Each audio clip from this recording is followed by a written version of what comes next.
সম্মানিত আশিকের রাসূলেরা, মানুষের দিকে তাকালে অনেক না পাওয়া, হতাশা, দুঃখ, কষ্ট জন্মায়। পরিবার, সমাজ, ধর্ম, সকলের আলাদা আলাদা মত, আলাদা আলাদা পথ। সবাই যেন সবারই ভুল ত্রুটি খুঁজে বেড়াচ্ছে আর নিজেদের মতন ফতোয়া দিচ্ছে। মুখকে ঘুরিয়ে ফেলুন পার্থিব চাওয়া পাওয়া অভিযোগ থেকে। হায়াতে জিন্দিগিটা ছোট, সিলেবাসটা ছোট। কে কি বলল আপনাকে জিজ্ঞেস করা হবে না, আপনি কি করলেন আপনাকে জিজ্ঞেস করা হবে। মূলত সৃষ্টির মুহূর্তকে যদি আমরা নিছক জৈব বিজ্ঞানের গণিত বলে মনে করে ধরে নেই, তবু অন্তর্নিহিত সত্যটি হলো মানব জন্ম কোনো একক সত্তার শ্রম নয়।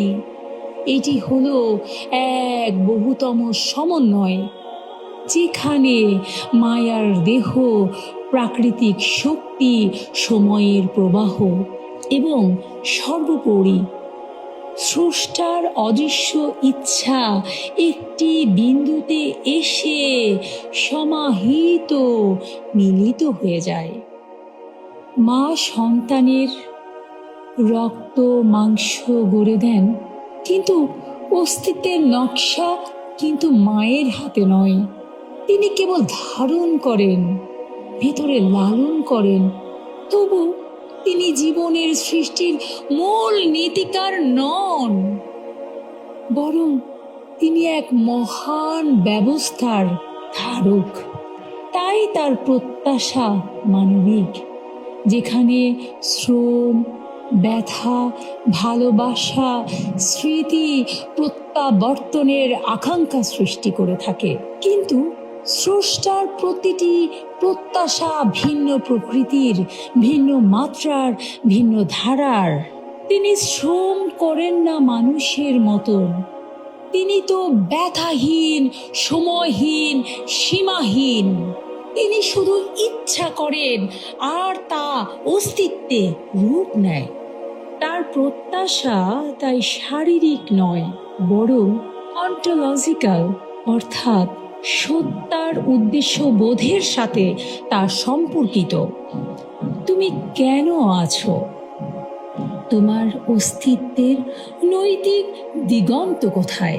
এই প্রশ্নগুলোর উত্তর নির্ভর করে সেই স্রষ্টার প্রতি স্মরণে, যিনি তোমাকে আমাকে তার সুনির্দিষ্ট পরিকল্পনায় ভূপৃষ্ঠে মাতৃগর্ভে স্থান দিয়েছেন। মনে রেখো, মায়ের অভিমান, ভাইয়ের অভিমান, পারিবারিক অভিমান ব্যক্তিগত। পরিবার চায় একজন আরেকজনকে বুঝুক, অভিমান করে, আশা করে, দুঃখ পায়, কারণ এগুলো ব্যক্তিগত, আবেগের সাথে সম্পর্কযুক্ত।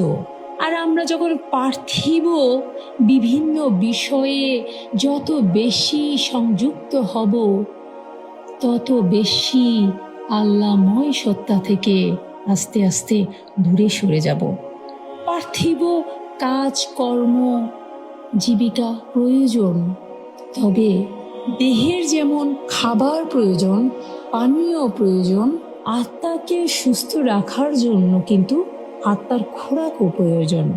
দেহের সাথে সম্পর্কযুক্ত বিষয়গুলোকে যদি সবসময় প্রাধান্য দিই, আমাদের ভুলে গেলে চলবে না কে আমাকে সৃষ্টি করেছেন, কেন করেছেন।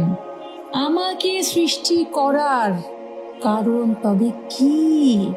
কেন আমাকে নির্দিষ্ট সময় দেওয়া হয়েছে? আবার কেন এই হিসেব, এই পার ছোট করে পুনরায় তার কাছে ফিরিয়ে আনা হবে। সেই সত্তা ব্যক্তিগত নয়, সে তো অস্তিত্বের সাথে মিশে একাকার হয়ে আছেন। দেহ যেমন রুহু ছাড়া লাশ, ব্যক্তিগত সম্পর্ক, পরিবার, পরিজন, সমাজ, রাষ্ট্র, এগুলো সব দেহের সাথে সম্পর্কযুক্ত। কিন্তু রুহের সাথে সম্পর্কযুক্ত মূল সত্তা কি জানা উচিত। রুহ পবিত্র রাখার উপায় কি, এবং জানা উচিত কি কি কাজে রুহু রোগাক্রান্ত হয়ে পড়ে, ব্যাধিগ্রস্ত হয়ে পড়ে, যার কারণে মূল সিফাত, মূল সত্তা, মূল আকর্ষণ থেকে মানব দেহ কেন বিচ্ছিন্ন হয়ে পড়ে, মানব হৃদয় কেন দুনিয়ার জৌলসে, প্রলোভনে, আকাঙ্ক্ষায়, অভিযোগে ব্যস্ত হয়ে পড়ে। আমরা পার্থিব জগতে এসে পার্থিব জীবন জীবিকা, কর্মব্যস্ততায়, গল্প গুজবে, আড্ডায় সেই সত্তার কে ভুলে যাই। আমার কাজ হচ্ছে সেই সত্যকে অন্বেষণ করা, সেই সত্যবোধকে জাগিয়ে তোলা। আমাদের কাজ হচ্ছে সেই সত্যকে উন্মোচন করা। তুমি যদি সেই সত্তাকে হারিয়ে নিজের উৎস ভুলে যাও, পার্থিব শোকে থাকো ব্যস্ত, তবে তো তুমি নিজের অস্তিত্বর ভিত্তিকেই অস্বীকার করছো। মায়ের দাবি, ভাইয়ের দাবি, বাবার দাবি, ছেলে মেয়ের দাবি আসে অভিজ্ঞতা থেকে। স্রষ্টার দাবি আসে সত্যের আলোর ধাঁধা থেকে, রুহে থেকে, এলমে গায়েব থেকে। মা সন্তানকে ধারণ করেছে সীমিত সময়ে, বাবা প্রতিপালন করছে সন্তানকে কিছু ত্যাগ তিতিক্ষায়, জীবনের সীমিত পরিকল্পিত আয়োজনে। আর আল্লাহ আমাদেরকে ধারণ করেছেন আমার প্রতিটি নিঃশ্বাস, প্রতিটি হৃদস্পন্দন, প্রতিটি ভাবনা, প্রতিটি চিন্তা, প্রতিটি কর্মে, প্রতিটি মনের অন্তরালের আবির্ভাবে। মানুষ অন্য মানুষের প্রতি প্রত্যাশা করে, কারণ মানুষ সম্পর্ক দ্বারা পরিচালিত, গঠিত, নিজের অন্তরকে সীমাবদ্ধ করে ফেলেছে। তোমার বিবেক, তোমার নৈতিকতা, তোমার আবেগ সবই সামাজিক অভিজ্ঞতার ফসল। তাই তুমি মানুষের কাছে কত কিছু আশা করো সে তোমাকে বুঝুক, তোমার ছেলে মেয়ে তোমাকে বুঝুক, তোমার ভাই বোন তোমাকে বুঝুক, যাদের জন্য জীবনে এত কিছু করেছো সেই মানুষগুলো একটু হলেও তোমার মন বুঝুক।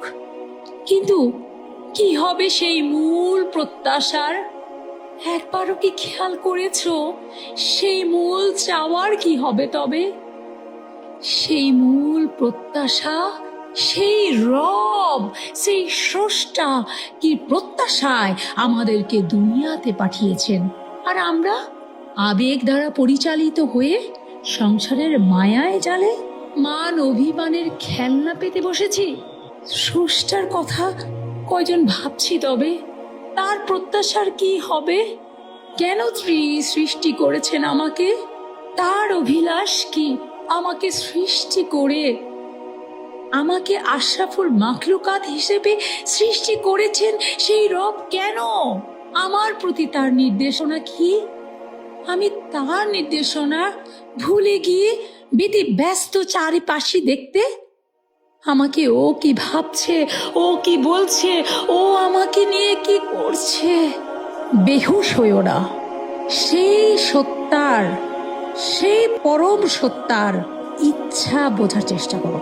কারণ মানুষ সীমিত, অপূর্ণ, মানুষ স্বার্থান্বেষী, কিন্তু স্রষ্টা সীমিত নন। তিনি অসীম, তিনি চিরন্তন, তিনি চিরঞ্জীব। তাই স্রষ্টার প্রতি প্রত্যাশা করলে তুমি এমন এক সত্তার দিকে ফিরে তাকাও যিনি কখনো অপূর্ণ নন, অসন্তুষ্ট নন, ক্ষতিপ্রাপ্ত হবেন না, এবং যিনি তোমাকে প্রতিদান দিতে অক্ষম নন। তাই প্রশ্নটি গভীর।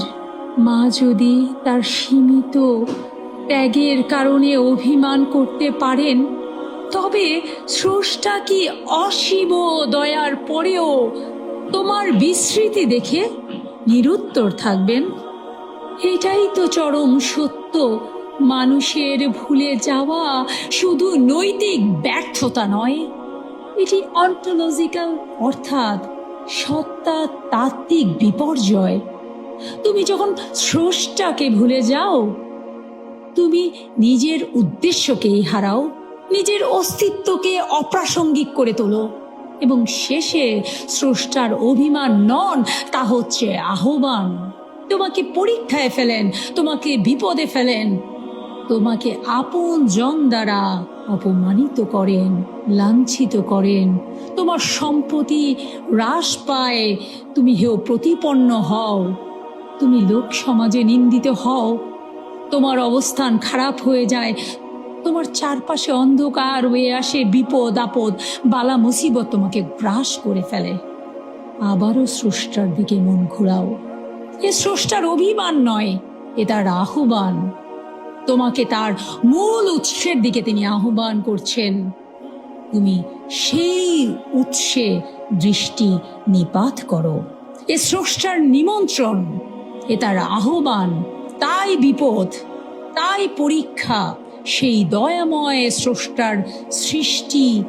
তাই জীবনে উত্থান পতন পরীক্ষা মূলত সেই স্রষ্টার, দয়াময় স্রষ্টার দয়া পাওয়ার, অনুগ্রহ পাওয়ার এক সুন্দরতম সিঁড়ি, যার পথ ধরে ধৈর্যের সাথে চলতে হয়, আমরণ চলতে হয়।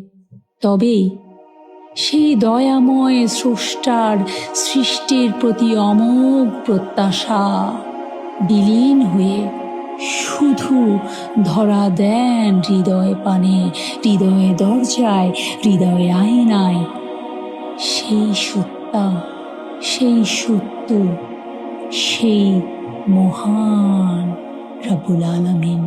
আমাদের দয়াময় মহান রাব্বুল আলামিন আমাদের প্রত্যেককে তার দয়া, তার নিদর্শন, তার সন্তুষ্টি পাওয়ার, অনুগ্রহ পাওয়ার সুযোগ করে দিন। আমিন।